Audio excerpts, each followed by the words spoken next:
Assalamualaikum warahmatullahi wabarakatuh. Waalaikumsalam warahmatullahi wabarakatuh. Alhamdulillahirabbil alamin wa bihi nasta'inu ala umuri dunya waddin. Asyhadu an la ilaha illallah wa asyhadu anna Muhammadar Rasulullah. Rabbi shrah li sadri wa yassir li amri wa hlul 'uqdatam min lisani yafqahu qawli. Para jamaah sholat zuhur SMP Muhammadiyah Salatiga serta para pemirsa yang kami hormati, kultum pada siang hari ini kami akan memberikan tema cara Allah mengajak kita untuk berbuat baik. Kita sebagai makhluk ciptaan Allah, sebagai manusia yang berkedudukan menjadi manusia atau individu maupun manusia sosial, maka kita tidak lepas dari tingkah laku perbuatan yang kita lakukan, baik itu berada di dalam masyarakat maupun di dalam keluarga maupun di dalam lingkungan kedinasan, di mana kualitas seseorang itu bisa dinilai dari perbuatan, sehingga kualitas seseorang tidak dilihat dari keelokan wajahnya, kemewahan fasilitasnya. Di samping itu juga tidak melihat dari tingginya suatu jabatan, sehingga kualitas manusia itu dinilai dari perbuatannya. Di sini Allah mengajak kita semua untuk melakukan perbuatan atau kita melakukan perbuatan yang baik. Di sini ada dasarnya dalam Al-Qur'an, ada 8 cara. Yang pertama adalah kita diingatkan bahwa kebaikan yang kita terima dari Allah itu tidak ada batasnya, ya. Jadi kita dianjurkan selalu melaksanakan kebaikan-kebaikan ini dalam hal kegiatan yang kita lakukan, di mana kebaikan yang kita berikan itu nanti akan menuai hasil apa yang sudah kita lakukan. Karena kebaikan yang kita jalani itu biasanya kita tidak menyadari, atau istilahnya hal yang kecil dalam perbuatan yang baik itu kadang kita tidak menyadari, dan itu bisa dirasakan atau yang menilai adalah orang lain.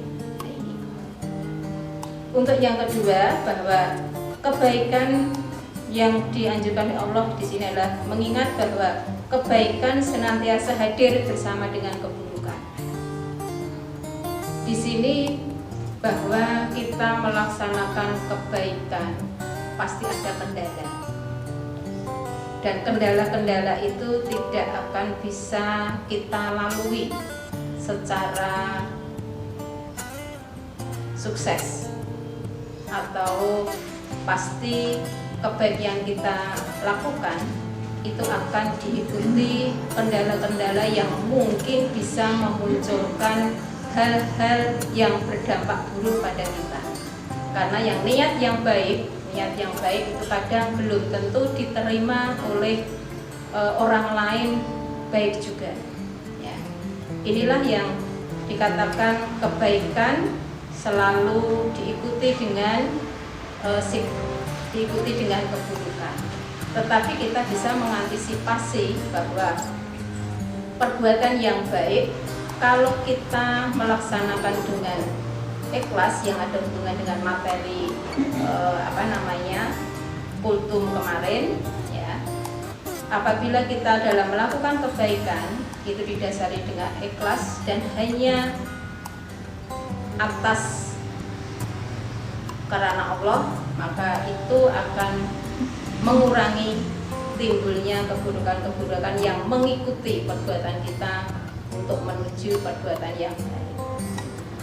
Terus yang ketiga, ingat Allah menjanjikan balasan yang lebih besar. Jadi kita dalam melakukan perbuatan, Allah sudah menjanjikan di dalam Al-Quran bahwa barang siapa datang dengan membawa kebaikan, maka dia akan mendapat pahala yang lebih baik daripada kebaikan itu. Dan barang siapa datang dengan membawa kejahatan, maka orang-orang yang telah mengerjakan kejahatan itu hanya diberi balasan seimbang dengan apa yang dahulu mereka kerjakan. Jadi sudah jelas di sini dalam firman Allah dalam Quran surat Al-Qasas ayat 84, kita melakukan perbuatan baik atau buruk itu akan mendapatkan imbalannya. Kalau kebaikan otomatis imbalannya adalah pahala. Tapi kalau kita melakukan perbuatan keburukan, pasti kita akan mendapatkan istilahnya dosa, ya, dosa atau balasan yang pasti tidak baik sesuai perbuatan yang kita lakukan. Selanjutnya, cara Allah membawa kita untuk selalu berbuat baik, yaitu Allah selalu mengingatkan kita bahwa perbuatan yang kita lakukan itu pahalanya akan dilipat gandakan. Ini juga termasuk janji Allah. Janji Allah ini tertuang dalam Quran surat Al-Qasas juga ayat 84. Barang siapa datang dengan membawa kebaikan, maka dia akan mendapat pahala yang lebih baik daripada kebaikannya. Juga ada Quran surat Al-An'am ayat 160. Barang siapa berbuat kebaikan mendapat balasan 10 kali lipat amalannya. Dan surat Al-Quran surat Al-Baqarah ayat 245, barang siapa meminjami Allah dengan pinjaman yang baik, maka Allah melipat gandakan ganti kepadanya dengan banyak. Kita tidak usah istilahnya sungkan-sungkan atau istilahnya dalam melaksanakan perbuatan baik tidak usah tanggung-tanggung, karena Allah sudah menjanjikan di sini bahwa perbuatan baik pahalanya atau Allah memberikan imbalan itu dengan kebaikan yang berlipat ganda. Jadi kita sebagai manusia, karena kita hidup di dunia ini tidak lama atau tidak dikatakan kekal, kekalnya di akhirat, maka marilah kita melakukan perbuatan yang baik ini sebanyak-banyaknya sebagai tabungan pahala kita, sehingga pahala-pahala yang insya Allah berikan kepada kita itu akan selalu dilipat gandakan. Ini karena sudah ada janji Allah di dalam atau tertuang di dalam Al-Quran. Dan selanjutnya kita diajak oleh Allah untuk berbuat baik, bahwa Allah juga akan menjadikan mereka sebagai kekasihnya. Ini suatu imbalan yang tingkatannya semakin tinggi. Kalau kita menjadi kekasih Allah, di mana yang namanya kekasih itu adalah selalu melindungi, selalu mengasihi, selalu menghargai, ya. Ini adalah semuanya ini akan Allah berikan kepada hambanya yang selalu berbuat kebaikan. Di dalam tertuang di dalam Al-Quran, yaitu surat Al-Baqarah ayat 195, bahwa sungguh Allah mencintai orang-orang yang berbuat baik. Kebaikan yang kita lakukan, entah itu kepada teman, kepada saudara, kepada keluarga, kepada tetangga, panjenengan tidak usah merasa perbuatan baik itu akan sia-sia, tidak akan, ya. Jadi perbuatan baik kepada siapapun tidak hanya kepada manusia, makhluk Allah yang lain, kepada binatang, kepada tumbuhan. Itu kalau kita memperlakukan makhluk Allah itu dengan perbuatan yang baik, insya Allah amalan kita itu akan dilipat ganda. Yang penting kita ikhlas menjalankan. Dan yang ke-6, Allah akan selalu bersama orang-orang yang berbuat baik. Tadi sebagai kekasih, tingkatannya menjadi tinggi lagi. Allah akan bersama dengan orang-orang yang berbuat baik. Artinya orang yang selalu melakukan kegiatan atau perbuatan yang baik, Allah akan selalu menyertainya di mana orang yang berbuat baik itu berada.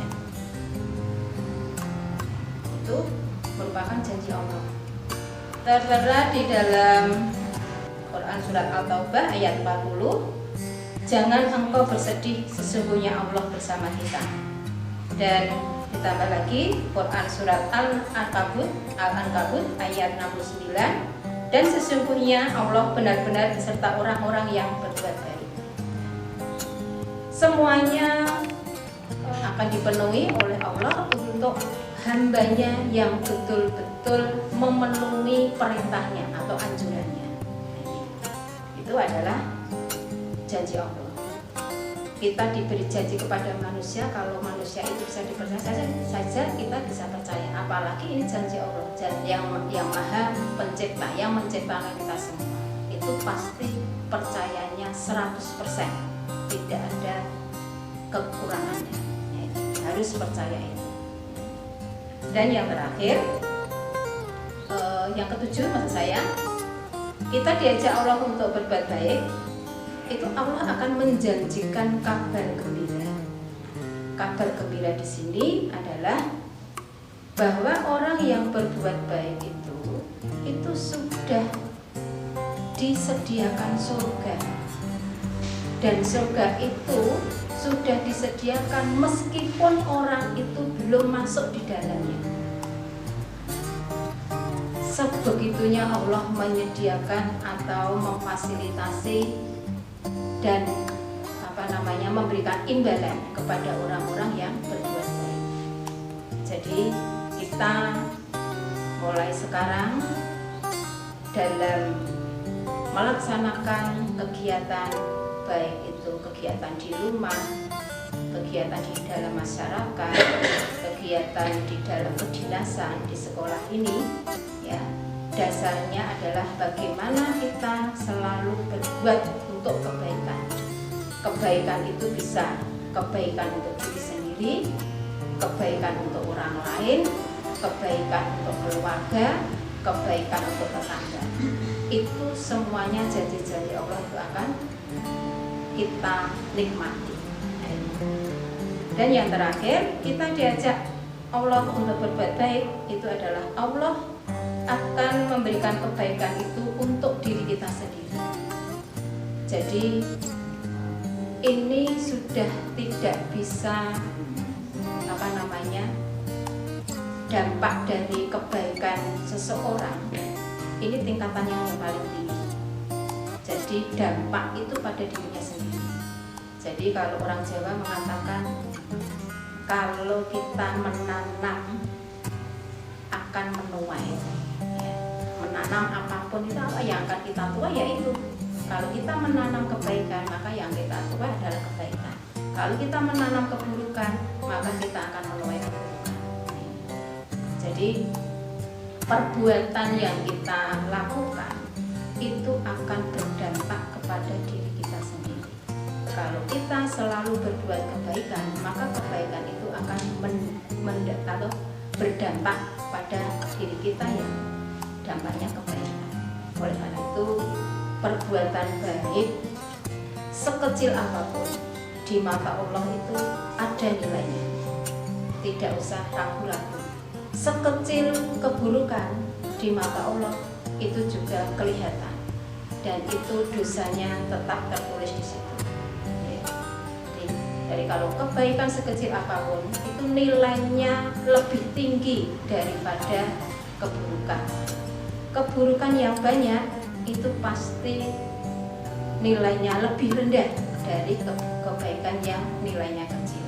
Jadi kebaikan itu, perbuatan baik itu selalu berada di atas, atau nilainya pasti lebih tinggi derajatnya daripada keburukan. Meskipun keburukan itu sama kecilnya, apalagi lebih besar. Nah, itu pasti nilai perbuatan baik tingkatannya atau tempatnya selalu berada di atasnya atau yang paling terpuji. Begitu kultum pada siang hari ini. Apabila dalam penyampaian ada kata khilaf, kami mohon maaf. Wabillahi taufiq wal hidayah. Assalamualaikum warahmatullahi wabarakatuh.